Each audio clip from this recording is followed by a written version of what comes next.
just wanted to talk about my treatment of the fish. Really like the see-through section here. So with this tank, it's actually got a UV filter. So I turn the UV on. I don't know if I'm going to put methylene blue in here or not. It's kind of cloudy because I just stirred it up a little bit. All the aqua soil kind of goes to the side, whereas this gravel goes at the bottom. So with that, might turn it up. Not sure if I'm going to do anything else. So that's pretty much it for that. Oh yeah, and I added a little bit of salt too.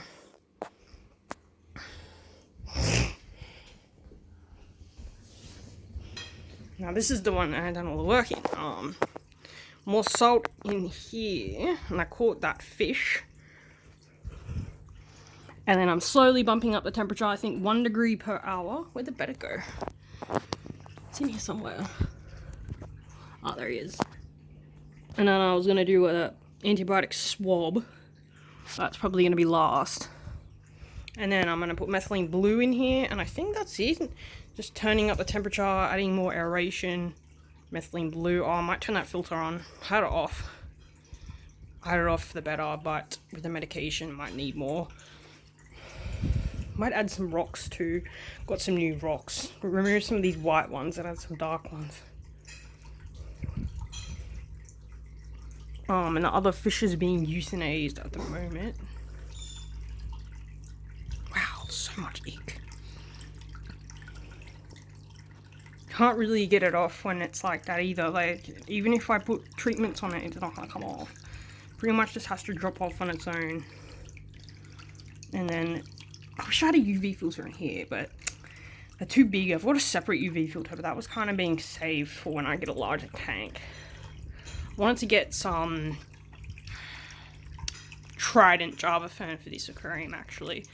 Trident Java Fern would look good. Thinking about using different gravel, but I'm not sure what I'd use. I'm just going to try to use darker, bigger stones at the moment, see how that goes. He's pretty keen to get out.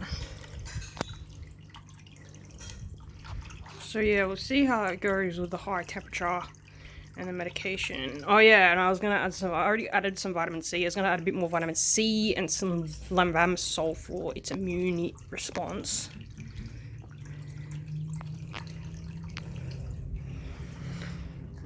Really looking forward to the Mobromin coming actually for this fish because it really needs it.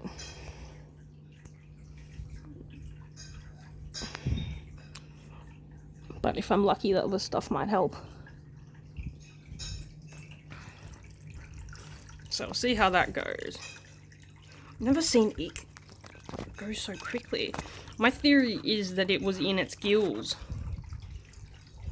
I reckon it was in its gills.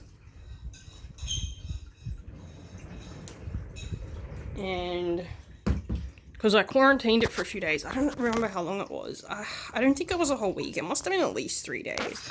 I feel like that probably wasn't long enough. And the parasite was hiding. And because it wasn't actually that high temperature either in the quarantine tank. So it probably, I don't think there's any ick in my main tank. Because none of the other fish have got an ick really. So I don't think so. Like, you would see dots. Either way, it either had ick or it brought ick in. Pretty sure that is ick. Anyway, it'll be a lot safer in here, less chance of any outbreak. Another one's got the UV.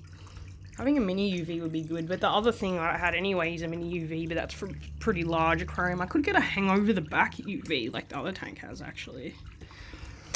Guess we'll see. And then I got to pick out any suspicious looking guppies actually.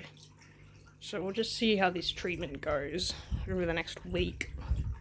If this is working, I should know within 3 days because it's either pretty much going to die and get heaps worse, or get heaps worse, or it's going to be pretty much cured within 3 days. So I'm going to be adding fungus cure and then just turning the temperature up, so 1 degree at a time. What temperature is it now? 26 degrees or 27? Is it like in between that range?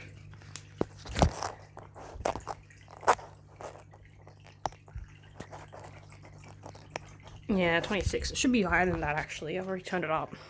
I guess I'll work on bumping that temperature up to get. I'm gonna try to get to 31 actually.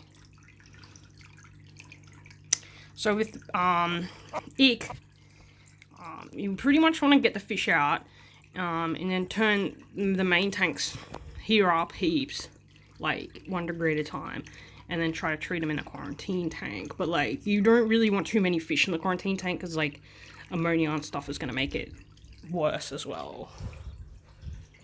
And obviously no carbon or anything like that. There's no carbon in there, is there? Good thing I just removed this carbon pad, which was just sitting right there. So that obviously would not have been good if the carbon was still in there, because I would be removing it. And I did a bit of a gravel vac actually. So that should also help. What's that fish doing? Oh, that must have been from that pad I just removed. All that debris. So we'll see how that goes. So this is treatable, but I've never seen it progress as fast. So this fish just must be very stressed. Maybe it really didn't like the conditions in the other tank, or there was too many fish, or my acclimatation process was bad. But it already would have had the ick.